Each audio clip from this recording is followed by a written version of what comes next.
I think we are live now. Hey, it's BrickTsar.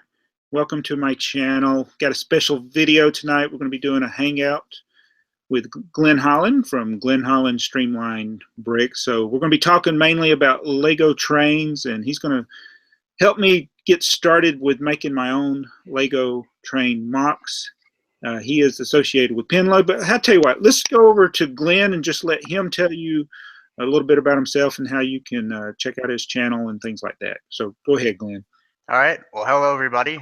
Firstly, I'd like to give a big thank you to BrickTsar for having me on. I really appreciate the opportunity and hopefully I can answer all of your questions and help you get a really good jumping off point for Lego trains.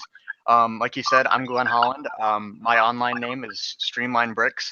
You can check out my channel, Glenn Holland Streamline Bricks. I'm not really on any other social media, but YouTube is pretty much where to find me.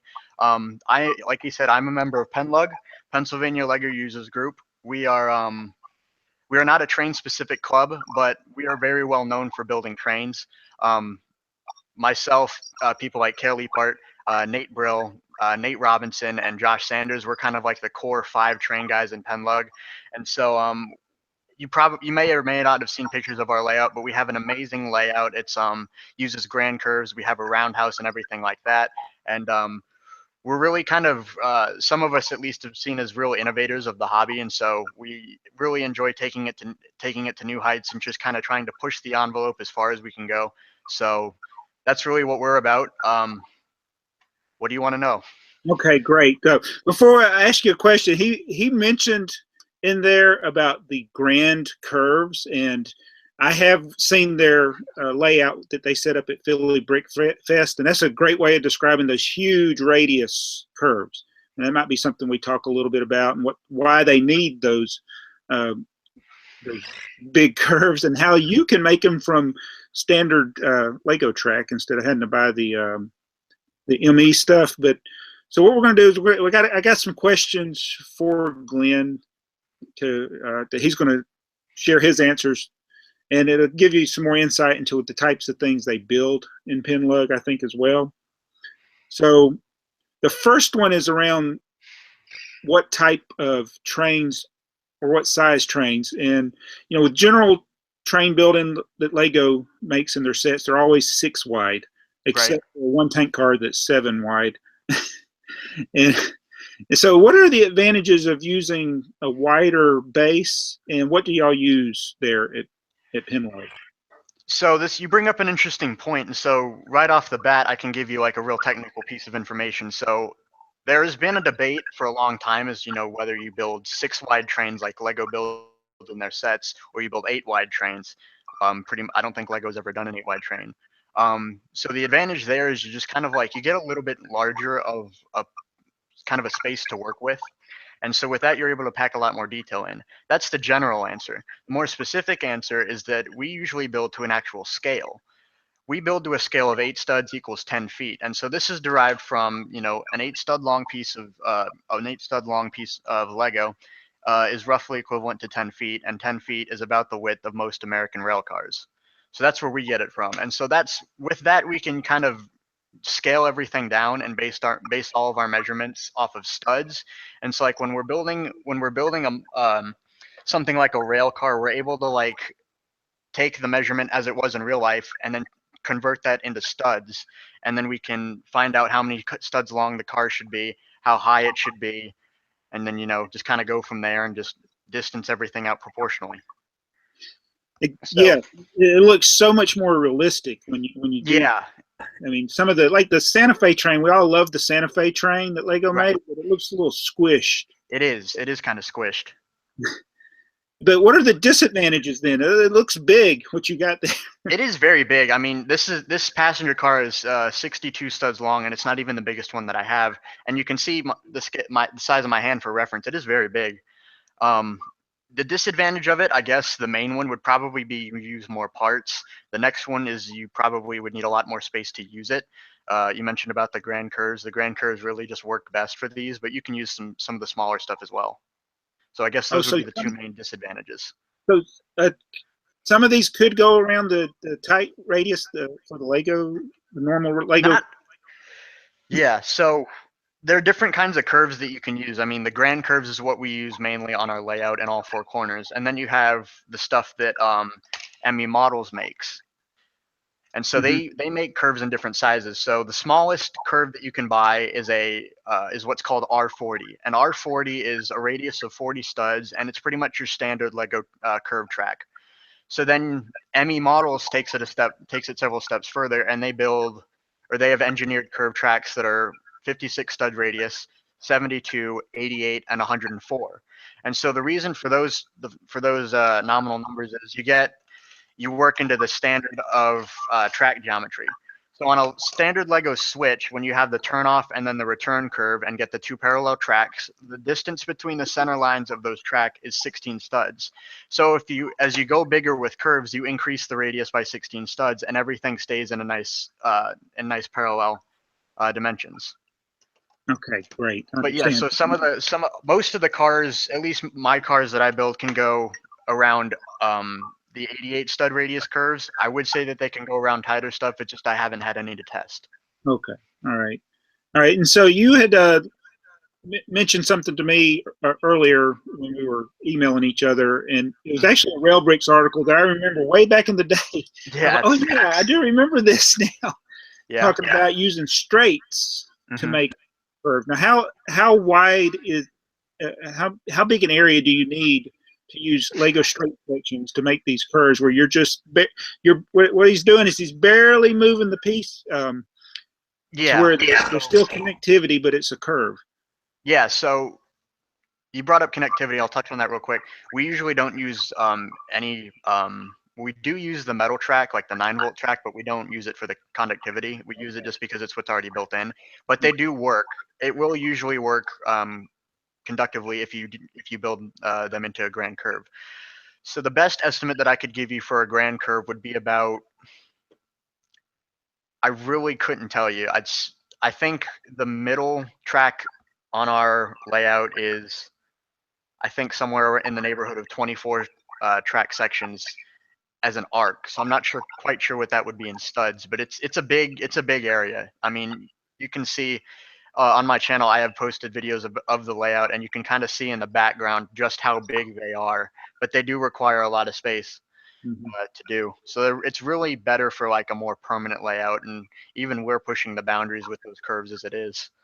Yeah, because I imagined it might be tricky transporting that and assembling it. I haven't started building one yet. I want to try to do that just to see if I can do it and how big I need.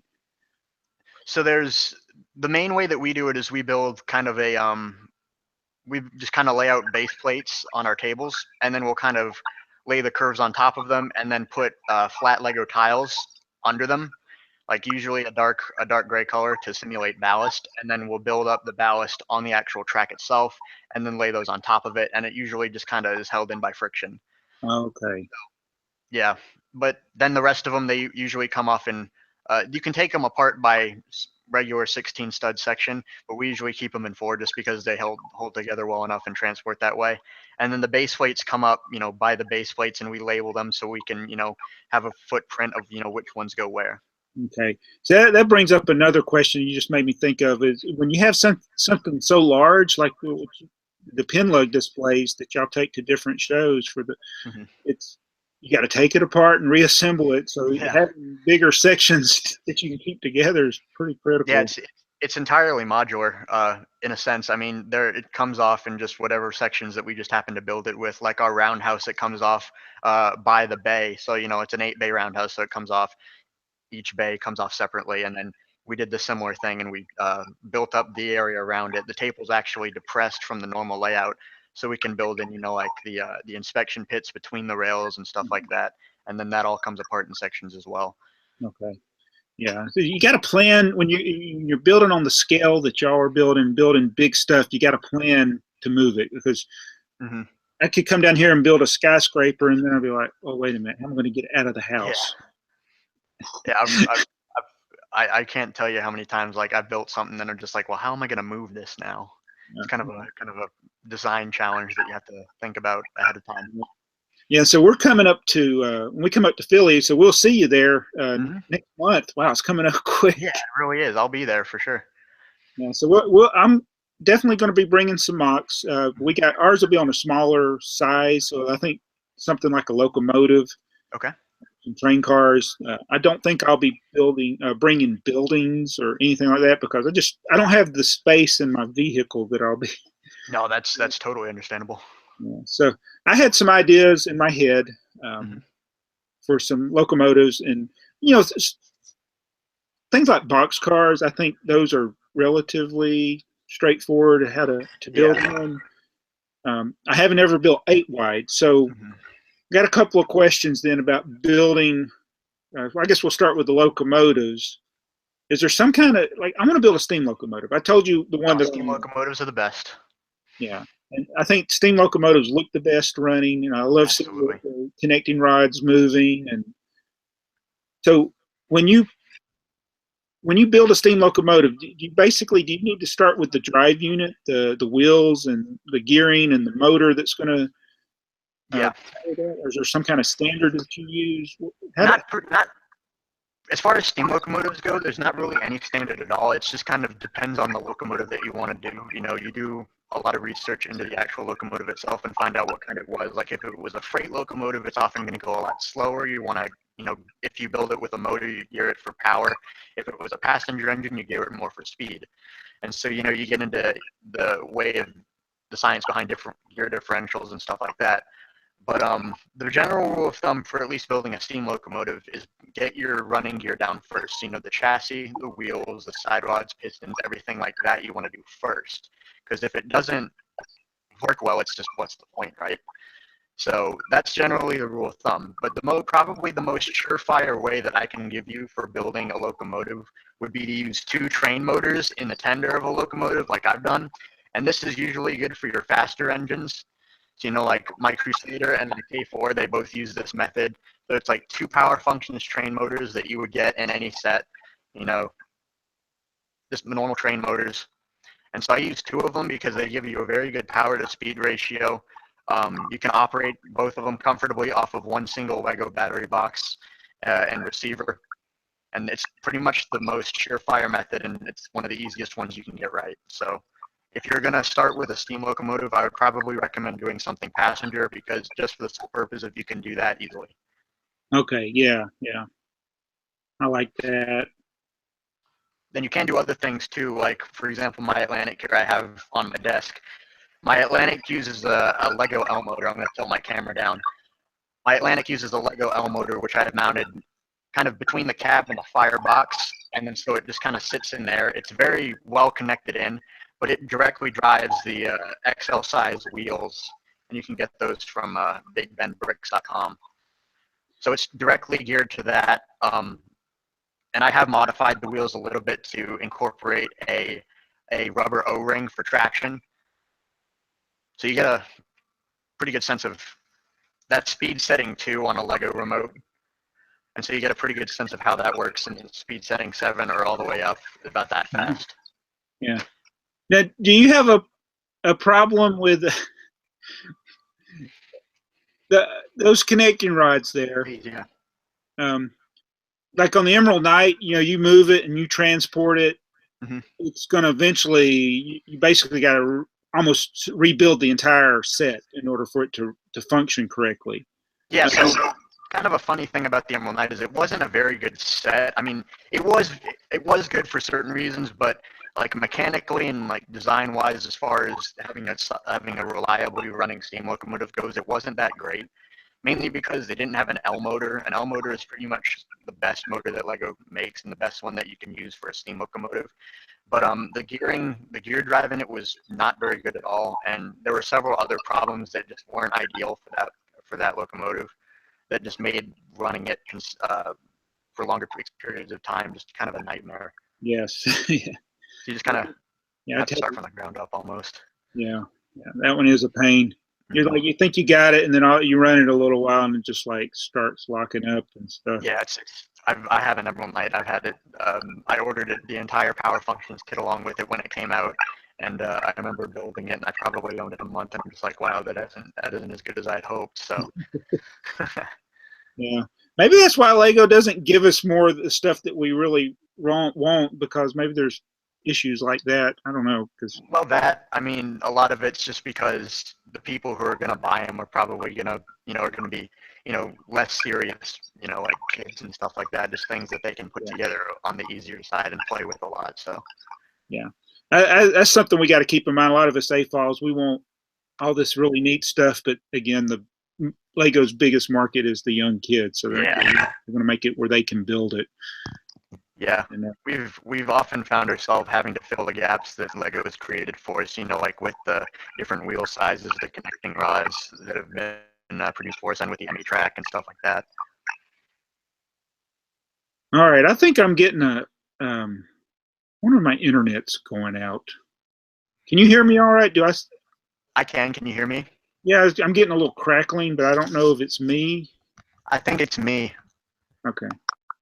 I've had problems with this microphone before, but unfortunately I don't have another good one. Okay.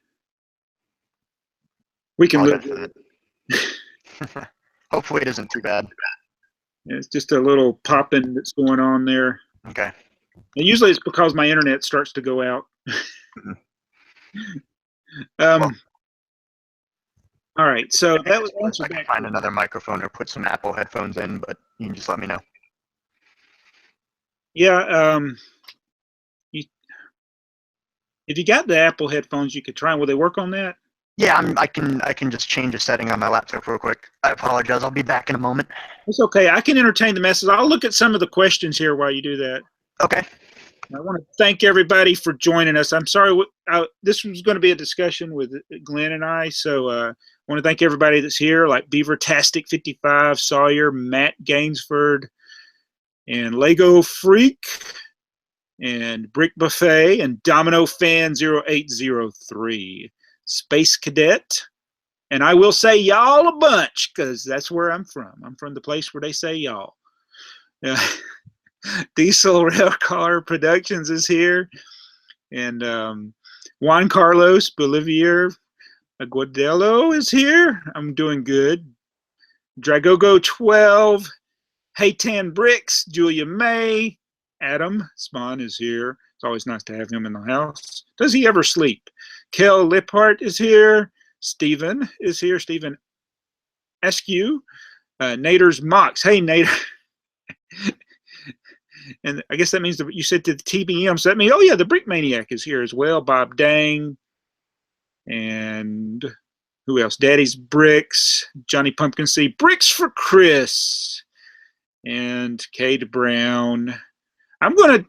You made a suggestion, Kate, on my other channel. I'm going to work on that later, I think, later tonight. Edwin Roman was here earlier. All right, so I'm having fun with it. Oh, Spirit Particles is here as well. And Ryan Mater, Train Boy 192, Hoosier Bricks. Oh, this is awesome. And I'm looking forward to going to Philly Brick Fest. If you're going to Philly Brick Fest, put it there in the chat, and then we can see you there when we go, because two of us will be there. Oh, you're back. I didn't see you there. I was talking so much. I can't hear you. It's not working. Maybe try replugging them other ones in. I don't know.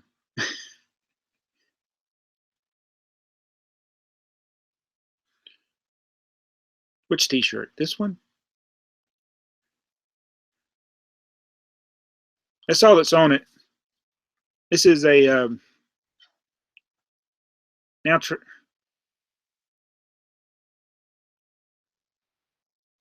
I can't hear you. I'm sorry, Glenn. Can you hear me? Okay. There's no audio. I'm trying to do sign language, and you can hear me. Maybe leave the stream and come back. Can you try that? Oh, you.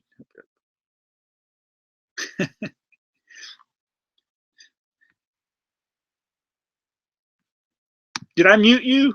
Let me make sure I didn't mute you.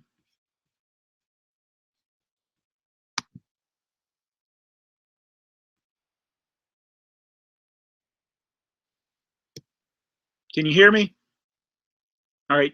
Try leaving and then coming back. Try that.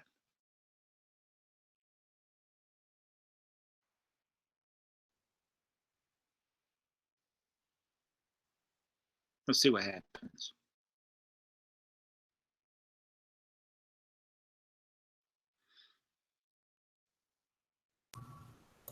Aha! How about now? Now it's working. Finally. Yes. Sorry about that. I'm really sorry about that. It's just new pair of headphones, and I'm trying to figure out exactly how to use them. So. Yeah. I find with my iPhone, I don't know what are you using to do this with? I have my laptop in front of me. Laptop. Okay.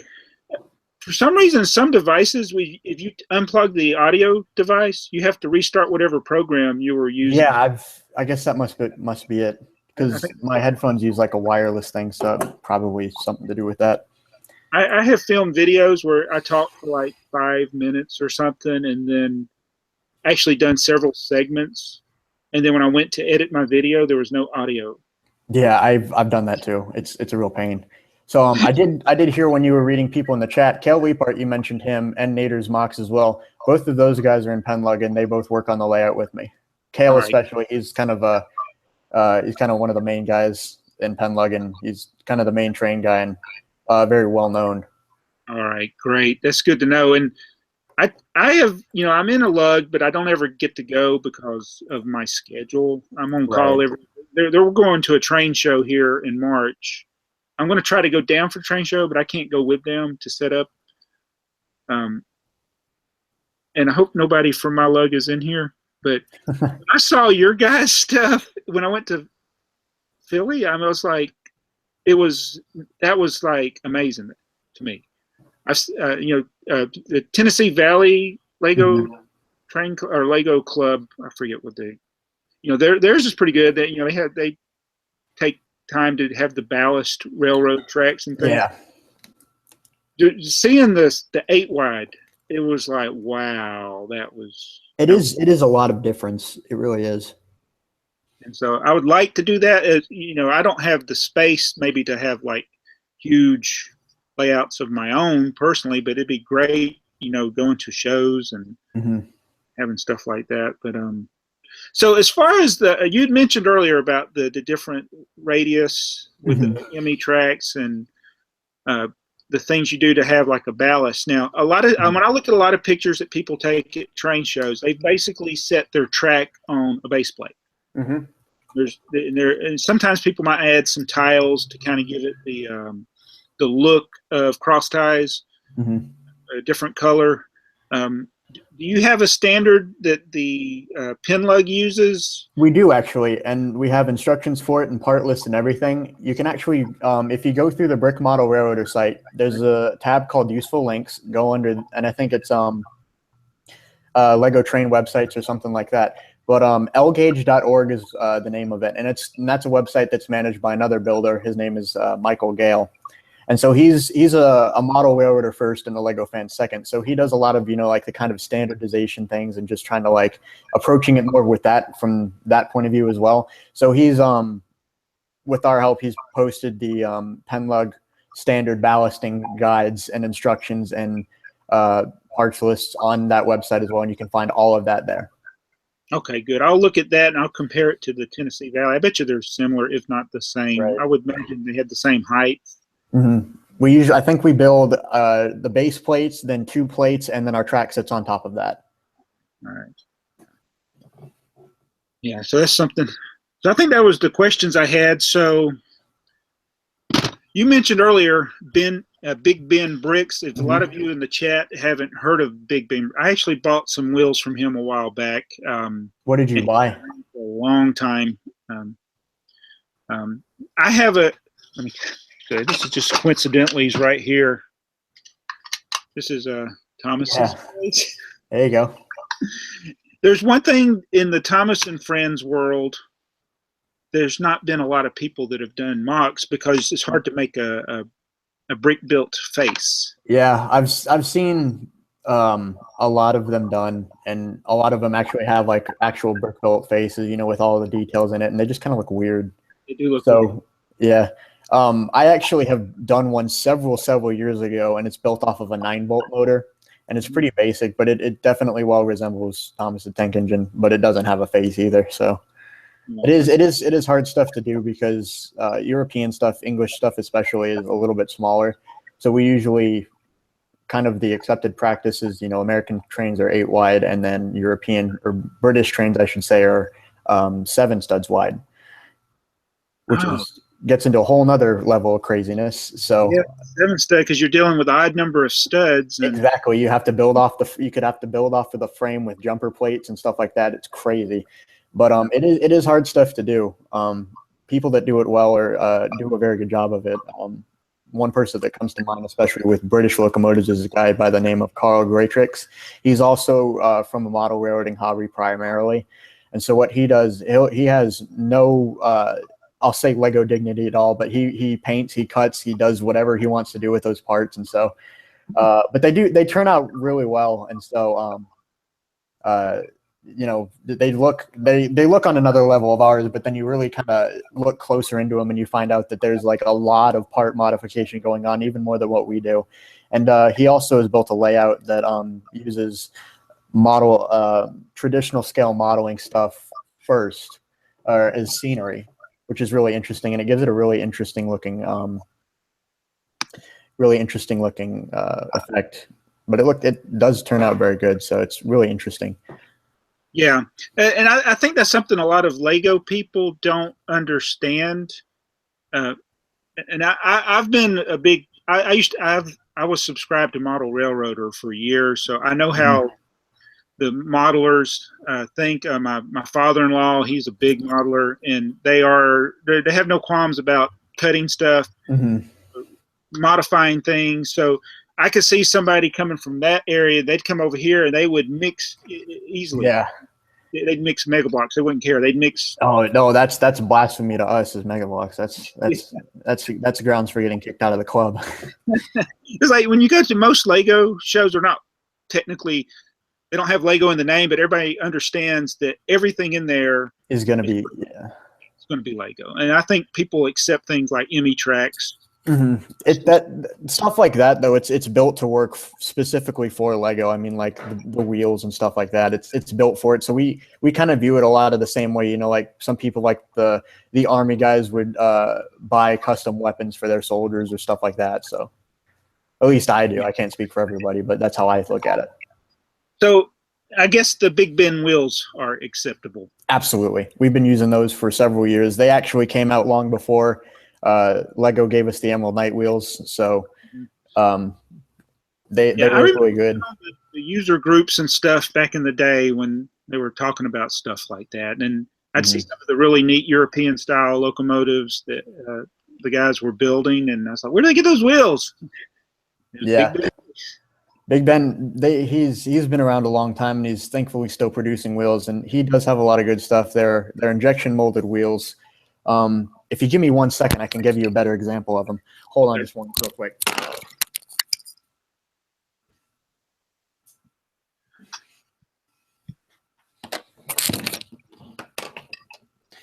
So this is that's what's called an XL wheel. So for comparison to the Emerald Knight wheels, they're 2 plates larger in diameter. So your frame of the locomotive with an XL versus an L will sit 1 plate higher off the track. So it's kind of the nominal sizes that we use. There's L wheels, which is what Lego gives us. Big Ben also produces the equivalent. They have medium-sized wheels, which is a size smaller from L wheels, sits a plate lower. XL wheels, which is what I have here, sit 1 plate higher, and then now we have double XL wheels. Big Ben doesn't make those, but they sit 2 plates higher. So and a lot of the reason for using the different sizes is for scale. I mean, you can use whatever you want and whatever scale you want. That's entirely up to you. But we generally use like an XL wheel will fit somewhere in the round of like a 69-inch diameter driver, somewhere in that neighborhood, and then an XL wheel will fit up like 75 inches and above and stuff like that. Okay, so you're talking about the actual scale of the. That's more the technical scale, hardcore replicating an actual prototype in Lego form. So yeah, so You don't have to get that technical, but that's what we do.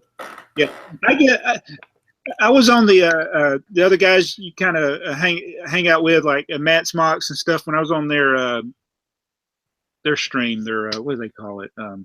Derailment. Something, yeah. All right, Dylan. That I deal with a lot of. I have another channel that's all train stuff. It's not just Lego. Yeah, I've looked on there. And so, you know, it's more geared towards kids, but it amazes me is sometimes the kids, they get offended if you don't use proper railroad jargon, or like I called the connecting rods, I called them drive rods. Because to me, this like, okay, these are the rods on the drive wheels. Well, that's kind of funny because drive rods is totally acceptable. Okay. It is to me. But I was slammed for calling them drive rods. And I'm like, well, they're on the drive wheels. That's kind of funny. There's technical names for all of them. Even I don't know quite all of them, but I'm trying to get my vocabulary 100% down. So in my book, it's like it's okay to not know the total correct jargon. Yeah. No, it's people will generally know what you mean. So, but I'm always fascinated when people they understand not only what it's really called in real life, but why it works the way it does. Mm-hmm. Instead of just, you know, when you building something out of Lego, you know, it's not going to be steam powered if it's a steam locomotive. Well, no, of course not. But some of the principles of the gear and things could apply. But yeah, a lot of it works generally the same way. There is a lot of, you do end up having to take a lot of artistic license, and you know, you have to leave out a lot of details. You know, none of us in PennLUG, especially not myself, we're not rivet counters, as they say. So, but we do try to get as much as we can into the space that we have to work with. Yes. I think even in model railroading, they call it selective compression. When you're that's exactly what it is. You have to pick exactly what it is. But if you can look at it. It's like, it amazes me when people can build something micro scale. And you look at it, you immediately know what it is. Because you got to capture those key features. But yeah, you can't capture every rivet, every, you know, the plates on the side, and that's hard to do. When you watch it, if you're sitting next to just say like a common hopper car, and you're looking at it, and you start looking at all the details, it's like, whoa. I mean, there's a lot to it. Yeah, and I find with my model trains is that I handle them incorrectly. Because of all those little tiny pieces on there, I end up breaking them. But that's the great thing about Lego. Yeah, you can just put it back together. Put it back together, yep. I've had countless times of my trains actually falling off the layout, and then just there's probably a few minutes worth of despair, but then it's just like, oh, I can just put this back together. If it was a $2,000 HO limited edition brass model, I couldn't do that. So I have a 4 foot high model train layout, so I've had quite a few locomotives. Oh, yeah, it happens to everybody. But my problem, okay, now this is talking about things breaking. I've seen it every show I've been to where either in the transportation to the show or at some point during the show, something goes wrong and something breaks. Right. All right. A Lego set, I'm like Emmett was at the beginning of the Lego movie. I got to follow the directions. And so they say, if I go through all the time to create something and make something, even though I made it, I might not remember how to put it back together. Does that make sense? Do you ever run into that problem? Like, how did I build this? It does happen sometimes. I mean, for me personally, with the type of memory that I have, it's especially with like one of my own models, I'll remember generally about 90% of it. You know, just because I spent so much time, you know, looking at it, you know, building it, like trying to just like, you know, piece it together in my head. Even before I start building, I'll kind of like break it down into its components and start assembling that in my head. And, you know, so at least for me, a lot of it is somewhat memorized, but you know, then like you said, a crash will happen. Then I'll just go, what did I do here? So, and I find myself often go, why did I do it that way? That was a bad design. And I'll just change it or something like that. Yeah. So I imagine that happens a lot as you build, you realize that, oh, I could have done this better, or you build it and it's not as stable as you expected, or I do that a lot. I guess the good example right now would be my Crusader. Give me a quick second. This is my model of the Crusader, which was a streamlined locomotive back in the 30s. So if you look at an actual picture of the Crusader, there's a good picture of it in Hershey, Pennsylvania, when it was doing its press runs. And the photos kind of, you're looking at the locomotive from like about how you would be looking at it, or anybody on the stream would be looking at it right now. And so you get to see the curved shape of the boiler. And so the way I've built it, it's kind of square, and it's really just like a box with rounded corners. But if you look at it, it's a lot more arch type. And so, it's something that, you think about just like, wow, I really didn't quite capture that. I'm going to have to, try again on that sometimes. Mm-hmm. So there are a lot of occasions where I find like, wow, I didn't do as good of a job as I wanted to on that. So, then you start thinking about, well, how would I do it again? And so. Yeah, I'm sorry, I had to block some people here. No, that's fine. I've got the chat up as well. I'm just like, yeah, he'll get around to that stuff. The great thing, I think this is unrelated to what we're doing, but I think this is why YouTube does not save the chat. Yeah, I think that's a good thing. Because they can get in there and say whatever, and it's gone forever after it's over. So even if I don't catch it, guys, they're losers, and I'll find it later. Block them. But so what else can I? Okay, so I told you my idea that I wanted to build this locomotive. You think that's doable for me to? Absolutely, anybody can build a locomotive. Okay, and I think it's just the one detail on the front is not. It shouldn't be too hard to make something like that. And if I could just is it the one that I'm thinking of? Is just you don't want to say what it is on stream yet? I'm afraid to say it. I don't. Yeah, it's that's up to you. I know what you're talking about, and I'll understand what you're talking about, but I'll leave that up to you. Okay, so we might talk about that later privately, or sure, absolutely. I just want to get started because I only got. If I have to buy any parts, I should be able to. I think. You think I can find the parts I need to build a steam locomotive from my own collection? I mean, am I going to be entirely possible? I mean, I don't know what your collection is like, but I think that's entirely possible. At least the one that you and I are thinking of, it's a lot of it's. I mean, it's a steam locomotive. It's going to be a lot of black pieces, okay. And then I would recommend that you might want to like order a train motor or wheels or something like that. But a lot of that will just be. Did I get the Big Ben wheels in black? Maybe? Yeah, I for the one that I was looking at, I would, because I think like the XL size wheels would be pretty good for something like that. I mean, just would the Lone Ranger wheels work, or should those are L wheels? I mean, it's for what you're talking about. You could go either way. It's really up to you. I just prefer L wheels because I just think that they look better on a track. Yeah. Okay. All right, so I'll get to work on that, I guess. Well, what else? I don't know what else. Kate Upton is here. Oh, wow. We're pretty famous. Sometimes I was like, do I just ban this person just because of that? Yeah, I think it's funny. Oh, man. All right. Should I ask the chat if they have any questions for you, or? Yeah, I'm open to anything. This is your stream. I'm just along for the ride. I'm more than willing to answer questions. Okay. All right. So if anybody has a question for Glenn, you leave it in the comments here. Somebody may have had some questions before, and I just haven't been looking. If you want, I can actually bring up my Crusader and turn the sound on. That might be interesting for the chat to see. Yeah, that would be good. Because I don't like to I don't mean to brag, but it was one of the first locomotives that was at PennLUG, at least, that was equipped with sound. So I do pride myself a little bit on that. You'll have to give me a moment while I get it. Mm-hmm. Buffet is asking, what is a good set to start with? Well, you're pretty much limited. There's only a couple of sets out there. I would start with the passenger train. This gives you everything you need at a good price. Look on Amazon. Wait till they put it on sale.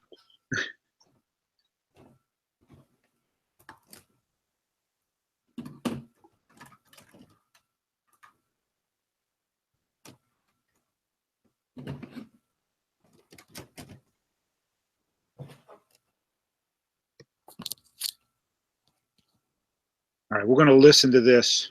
All right, so this is a little bit of history first. This is the Reading Crusader.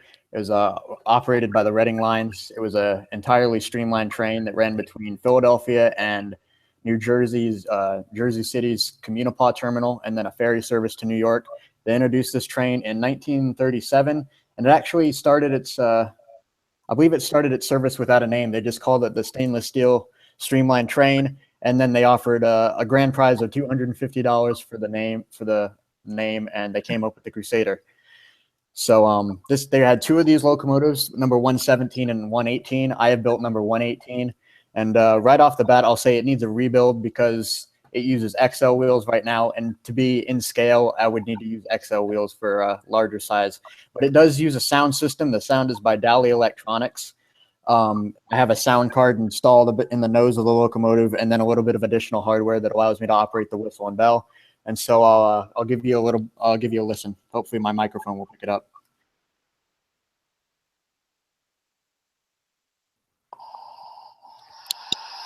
I don't know if you can hear that. You can hear it. Okay, cool. So it also uses the Life Light's flickering amber LED. I don't know if it can be seen too well right now. That's really cool firebox glow effect, and it also has a headlight. And then so the sound card is really cool because it'll give you a lot of ambient noise, you know, like the air pumps, will go on and off at different times. There'll be blow down effects and stuff like that. But then the way my friend actually wired it up for me, he actually internship for this company. He wired it up for me so that I can operate it using the other channel of a Lego remote. And so if I turn the knob one way, whistle sounds, and then if I turn it the other way, the bell sounds. I would run it, but there's a chuff sensor in the engine, so every time the wheel turns one time, it'll chuff twice. I just don't quite have the track space to do that right now, so rather unfortunately, but it does chuff as it moves along. Wow. I really this is probably one of my favorite streamlined locomotives that was ever built, and so I really enjoyed having this model. Very consistently good performer. I imagine you get a lot of the kids and the parents and adults there that when they hear that going by, it probably draws their attention. Yeah, it does, especially at something like a Lego convention as opposed to like a train convention, because PennLUG does both. A Lego convention it'll be a lot louder, but there won't be like train noises in the background. So they'll hear like a train noise and they'll kind of just go for that. This is kind of interesting. I got a couple of questions for you in the chat, and one of them is very dangerous from, who, the Brick Maniac. Okay. He said, what is your favorite steam engine that your fellow PennLUG members have made? Oh, that's a good question. So that's a really good question because I'm gonna assume that you mean not one that I've built. So right. Sorry, the thing's still going. It's got capacitors on it. It'll cut off here in a second. My favorite steam locomotive that somebody else has built. There's a lot of them. The more recent ones I really enjoy.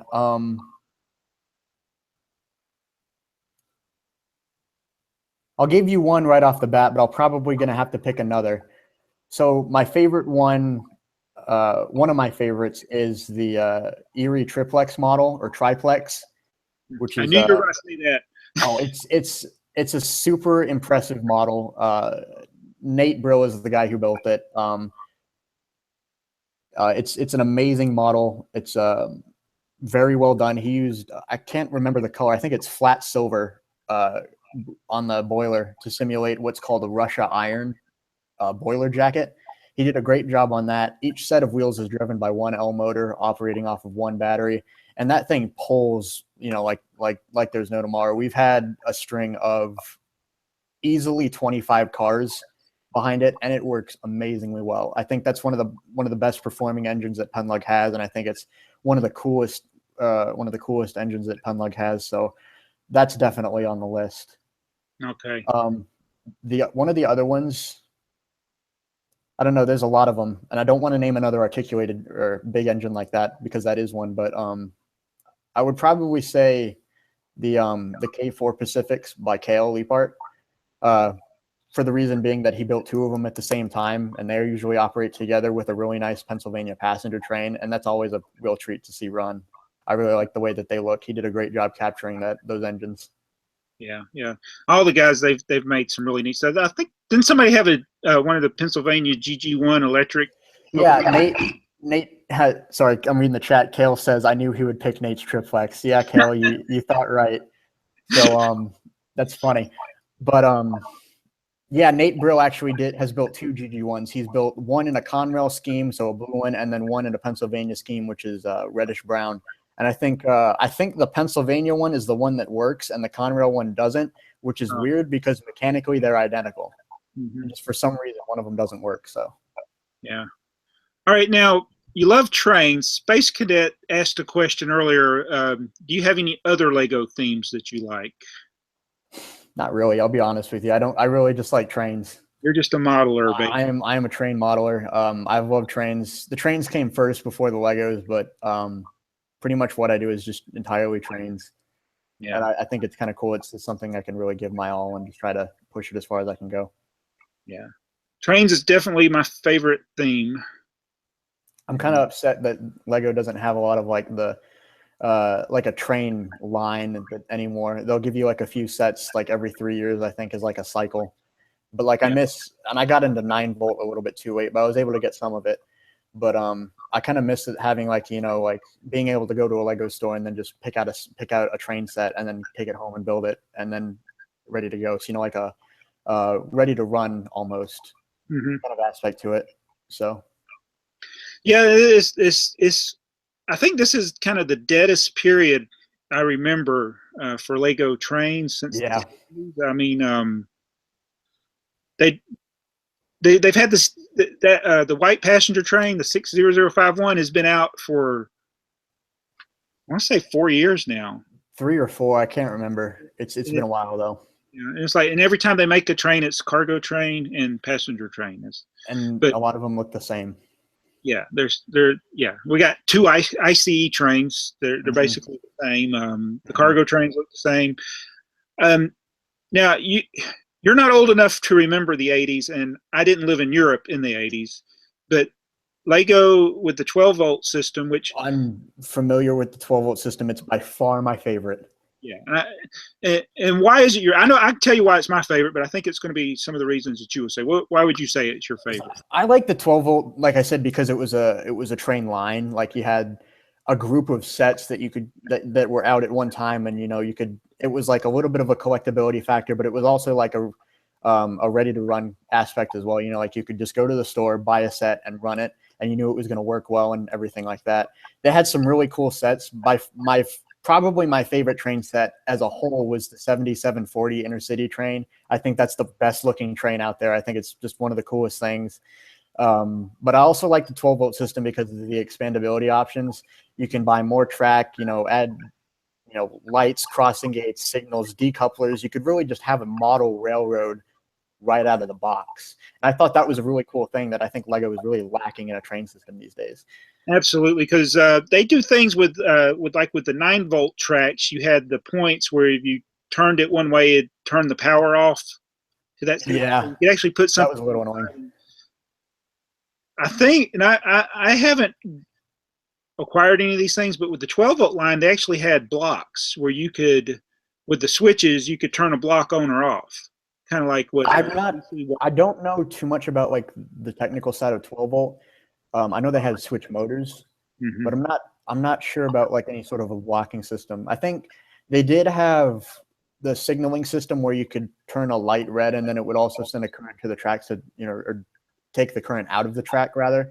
And so the train would stop. So it is kind of like a blocking system in that aspect. So it kills that. I think it kills that section of track so that when the train hits it, it stops. Yeah, there's a I was watching actually a video of it on YouTube somewhere, and they zoomed in on the actual track section itself, and it's a little bit of a disconnect in the metal rail, and I think there's like a switch underneath it that's electronically controlled, something like that.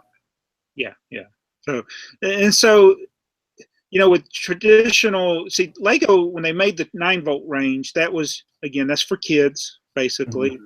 So they didn't take into account running multiple trains and having trains going in opposite directions, dealing with reversing loops. And I remember some had ways of using the Lego switches if you wanted to make a reversing loop, and you had to, obviously you got to insulate part of the track, to actually both sections of the track to do that. Yeah. I've seen, all right, the Florida Lego train group, they will run 9-volt powered trains, and they'll have an insulated section where it's they just use like a power functions track.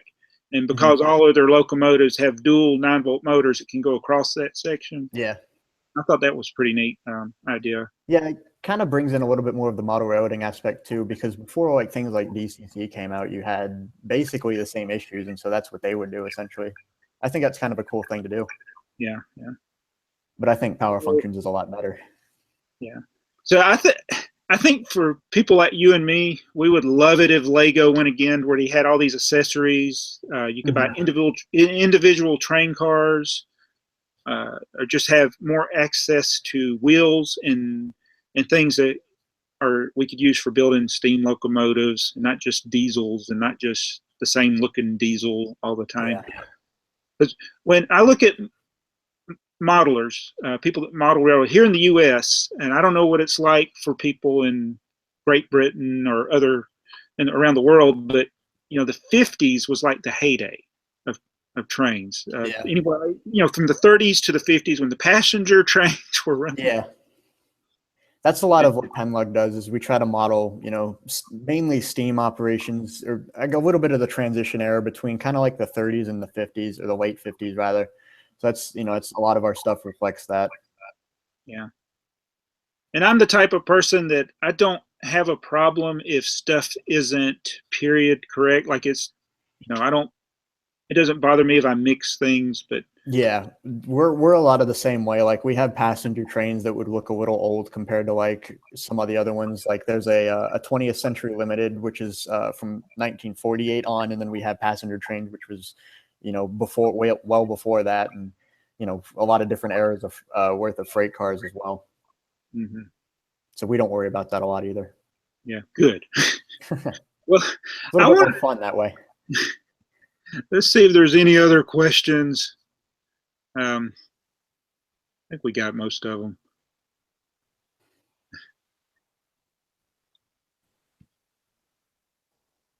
People want to know, Space Cadets, like, do anybody know what BrickTsar's mock plans are?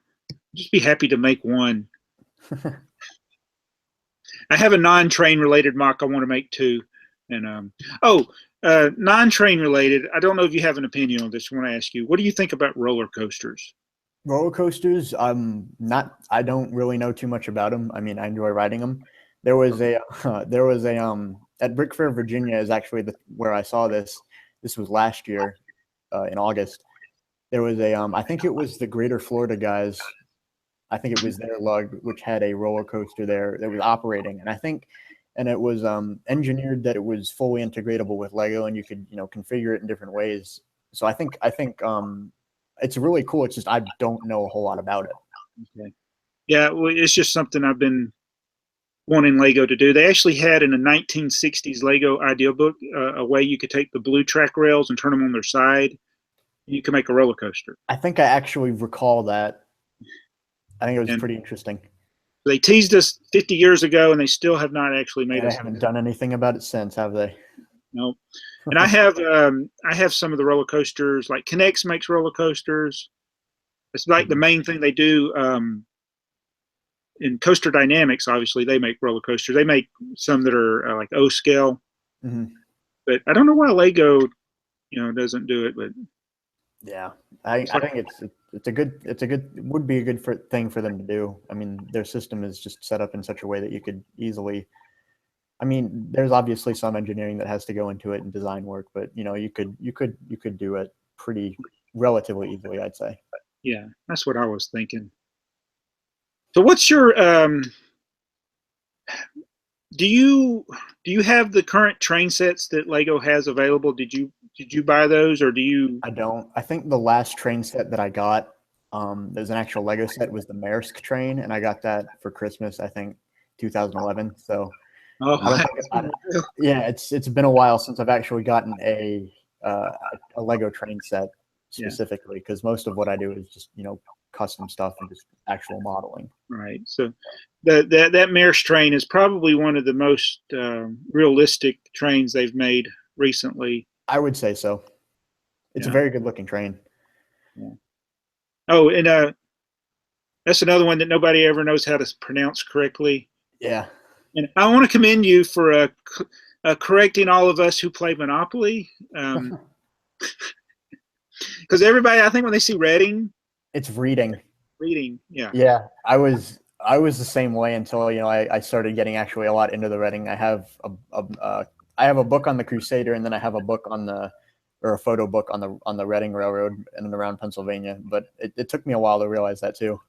So for those of you who aren't from Pennsylvania, everybody watching, it's pronounced Reading, not reading. There you go. Thank you. And so I've been to Horseshoe Curve there in Pennsylvania. Well, lucky you, I have not. You've never been to Horseshoe Curve? And Never been. Oh. And coincidentally, we went there.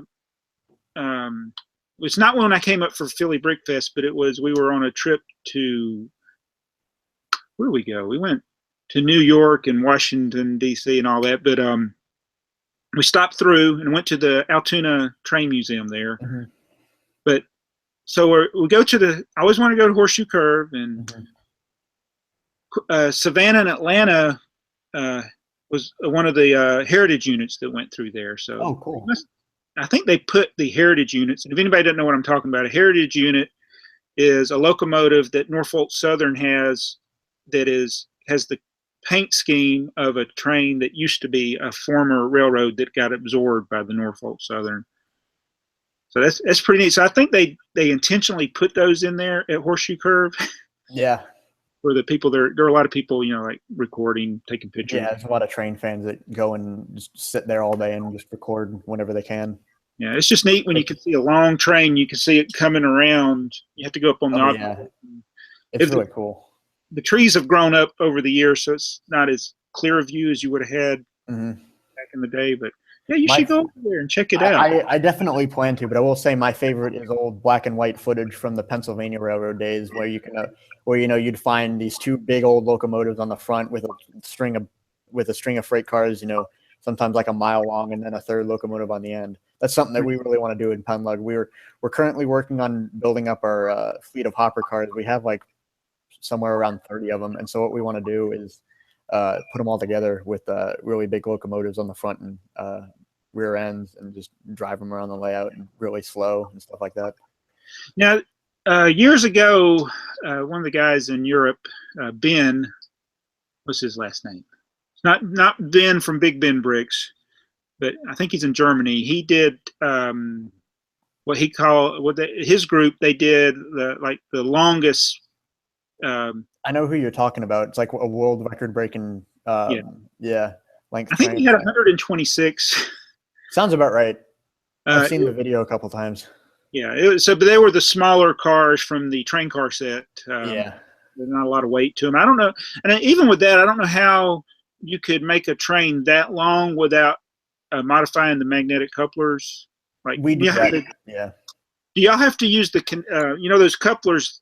Today they have the stud on them, and you can use a tile or something. We don't use those because they have the buffers on them.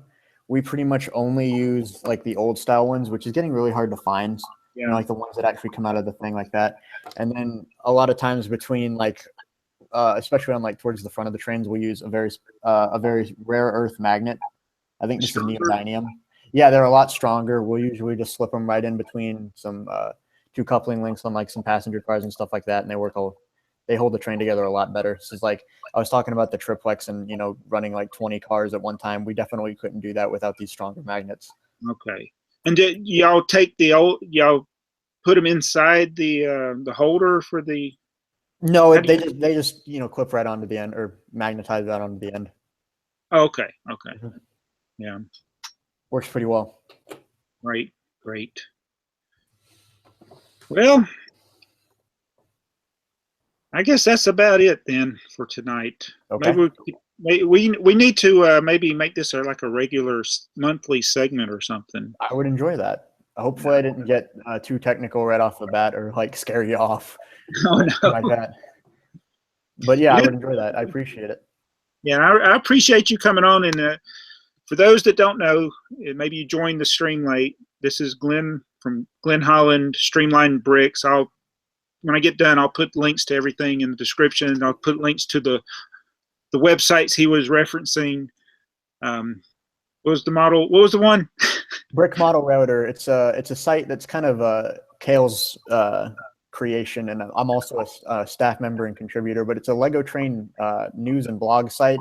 It's a little bit more for like the people who kind of like PennLUG, but they're trying to give people a resource to go to and to take their building to the next level.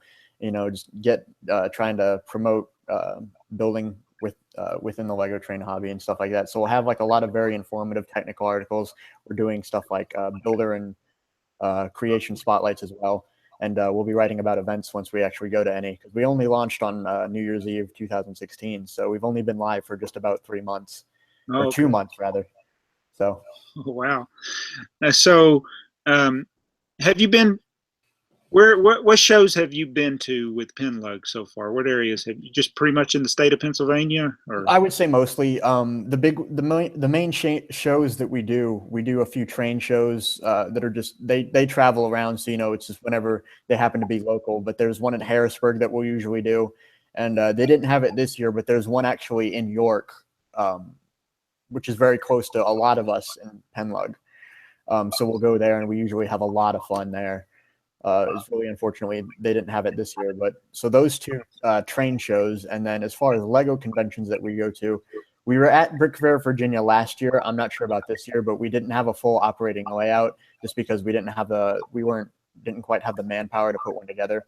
At Philly Brick Fest, we've been there pretty much all the years that I can remember, the years that I've been there and years that I've not. We'll be there again this year and we'll be bringing our layout. We're going to have some new stuff there too. And then we, Brick World, Chicago, we do that as well. That's kind of like the main hub, the main one that everybody goes to. And it's certainly one that a lot of train builders go to as well. So people from all over America go to that one. Yeah, I think I will plan on trying to go to the Brick World Chicago next year. I can't this year. I'll actually be in Europe. Okay. And that's going on. No, that's fine. I won't be there either, unfortunately. Okay. But I will see you in April. Absolutely.